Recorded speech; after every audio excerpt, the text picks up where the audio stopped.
Alright guys, what's going on everybody? It's me, Ollie, aka TNS Attitude, and I am back again here on YouTube.com for all things professional wrestling. Now today guys, it is going to be my WWE Money in the Bank predictions video. You know, I had a lot of fun doing the predictions video for Night of Champions last month, and you know what, watching the predictions video back and putting it actually how the show was pretty cool. I mean, I got a majority of those matches right, and my predictions were pretty much spot on. So, you know what? I had to say I got to get another predictions video out there for Money in the Bank. You know, it's going to be in London. I'm going to be there, which is going to be cool. I'm in the 111 block for this show, so level 1. Looking forward to it. Going to do a bit of a vlog, so look out for that, guys. But yeah, let's talk Money in the Bank. Now, this show currently has 5 matches announced. Whether they announce anything else from after today, well, so be it. But I really just wanted to get this out there today. So, you know, this is really about what's been announced currently. We've got 5 strong matches. I think last year's Money in the Bank was around 5 matches. I know that the WWE Premium Live events, they never seem to go any more than 6 matches. So, you know, if we could get one more match announced, but I think 5 is a fairly safe bet. If they decide to do a cash in on the night as well, then you can technically say, well, we had 6 matches. But yeah, let's talk Money in the Bank. First of all, let's talk, before I get to the ladder matches and the main events, I want to talk about, of course, Cody and Dominic Mysterio. This is just a little feud that they seem to be doing to get both guys on the show, and really just gives Cody something to do until Brock comes back.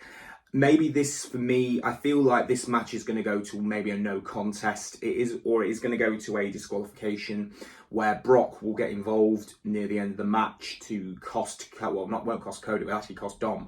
And, you know, or even if Brock just comes out and destroys everybody, then it would be a no contest. But I think this is really just the match to set up the 3rd match with Brock and Cody at SummerSlam.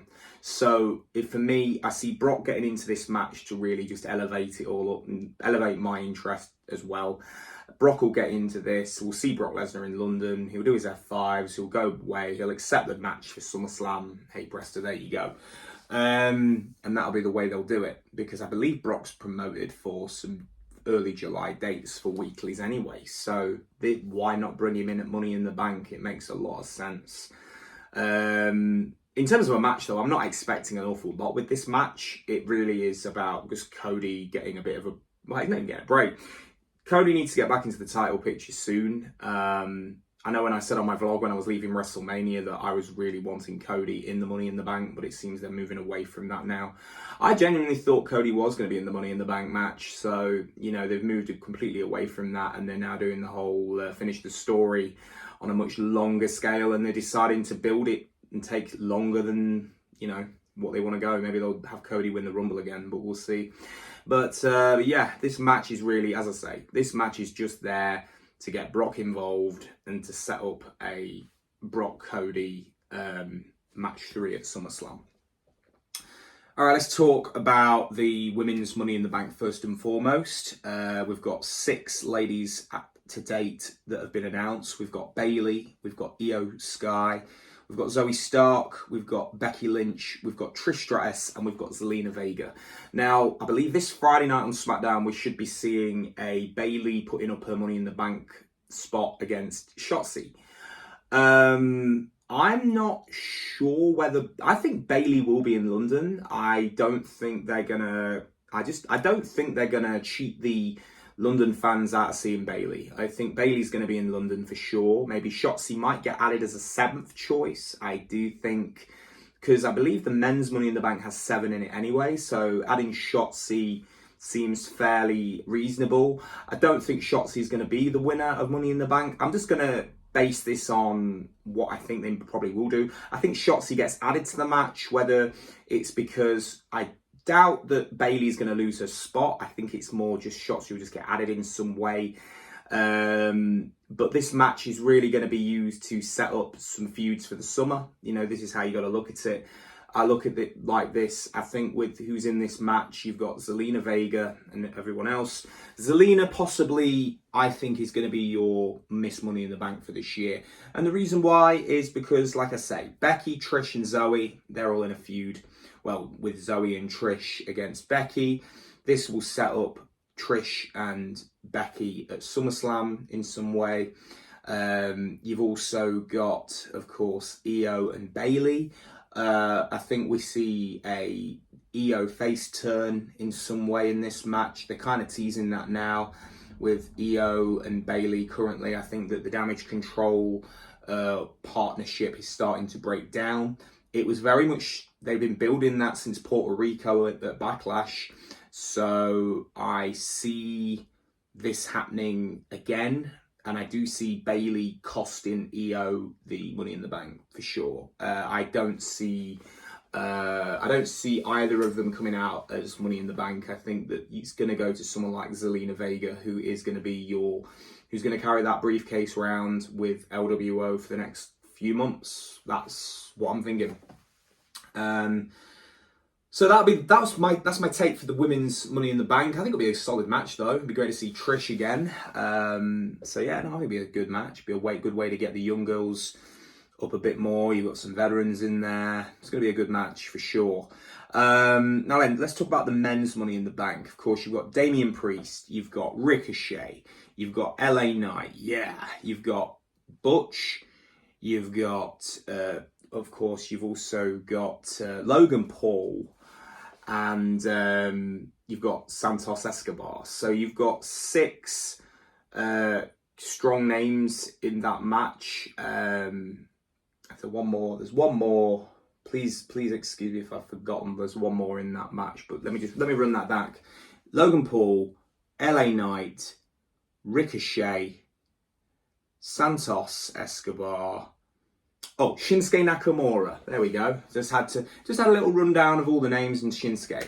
So yeah, 7 in that match. I think it's going to be a good match. Right up until Monday Night Raw, I thought that LA Knight was going to be the guy to win. But now I'm not so sure. I would like him to win, but this is the point.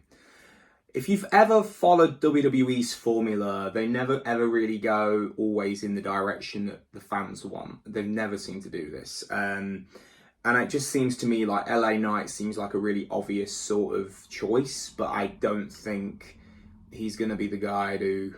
I'm not so sure now because Logan Paul's been added to the match. And Logan Paul, here's the thing, and I'm going to be really honest. I think Logan Paul might end up winning this match. And it's because, okay, Logan did not beat Roman all them months back. He didn't beat Seth. Now he's in this match. So Logan's technically got to get a win to keep him interesting and to keep his stock pretty up in WWE. You know, he doesn't make many appearances. The way WWE will look at this, they look at Logan Paul like they look at Bad Bunny as, you know, celebrities who can go outside of their company and promote. So if Logan Paul's got the briefcase, he can take that with him to Impulsive. He can do his podcasts. He can do his YouTube shows. He can do all his appearances. He can, you know, he can do so many things and carry that briefcase around with him when he goes and does his Prime drink promotion. Whatever he's doing, he's got that Money in the Bank briefcase with him. So if you think of it almost in a business level of what they might want to do, I see Logan Paul winning Money in the Bank. It's not a popular decision. It's not something that I think people are going to like. And I completely understand people are going to be very against it because they'll think, well, this guy hardly shows up. He's here a couple of times a year and then he's gone. You know, he's proven himself as a good in-ring worker. There's no doubt about it. You know, he's had the backing of Shawn Michaels. You know, he's trained really well in the Performance Center. and he has done some really great things. But in terms of, these big marquee matches that Logan's been in, he's never really won them. He's always come up short. I think he beat Miz, to correct me, I believe he beat The Miz.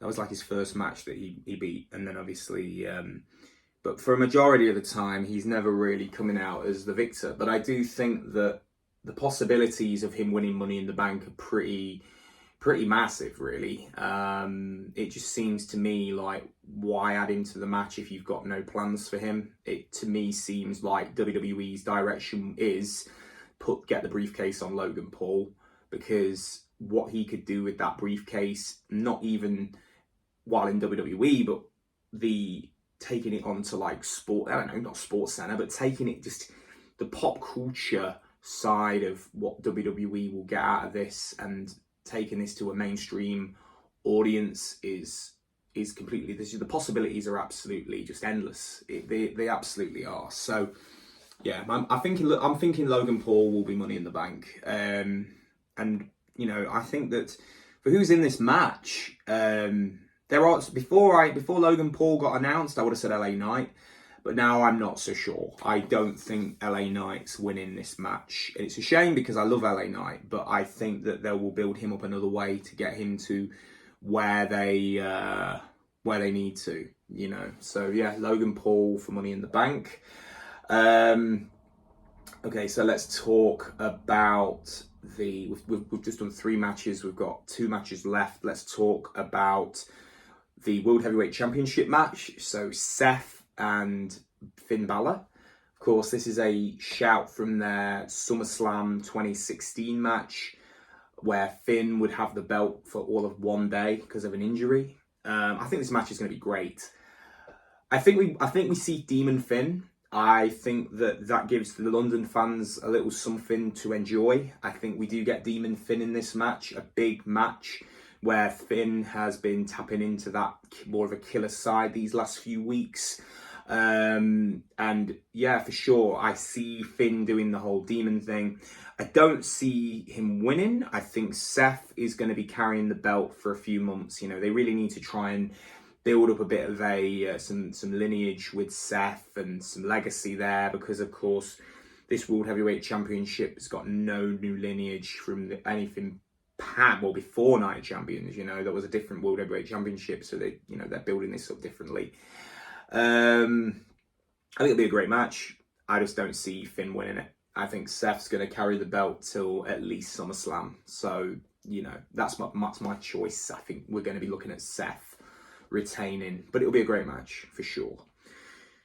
Okay, and final thing, the main event. I think they're going to end the show with Roman and Solo against the Usos. I don't see anything else ending the show. I think this is the match to do it, and they can do so many things. This match really is more than wrestling in terms of what they have been producing over these last few years. The Bloodline storyline has really grown and got so big that it's become more than a storyline. It has almost become like movies. It's become like a movie. It's become like theatre. It's insane what they have been able to do. But it's great, They really have been able to make this a gold storyline, no doubt about it. Of course, the Usos broke down the Bloodline at, Night of Champions, where it all started. And then, of course, Jay is now out as well. So this is what set this match up. I think it'll be a decent match. I also think, I actually don't think I think Usos are going to win this one. I just think more on the basis of, they're going to build the Usos now away from the Bloodline as a threat in their own way. I also think there's going to be something with Solo and Roman. And I don't know if Solo is going to stick around with Roman after this show. There's that. I'm going to throw it out there. I think Solo may now turn up. I think Solo's going to turn on Roman in London. That's what I'm thinking. Set up a not a handicap match, but Solo may walk away, and it would just be the Usos to pick at the bones of Roman. To the point that when we get to SummerSlam, Roman will be literally on his own, and he'll only have the wise man with him, Paul Heyman. So that's my take. I think we're looking at Usos winning, but it's going to be a good match. It's going to be brutal. But I also think that it's going to be, like I say, Usos winning it, but Solo will... There's going to be some build to get Solo out of the bloodline at this point to set up something for SummerSlam. Maybe even Solo and Roman, you know, they could do something like that if they really wanted to strap a rocket to Solo Sikoa. But that's my thoughts, that's my take, that's my predictions. We'll see how it goes, and I'm looking forward to the show next week. If anyone does catch me at the show, please come up and say hello. Don't forget to comment, subscribe, and like. I'll take care, guys. We'll see you soon for another video. I'm out, guys.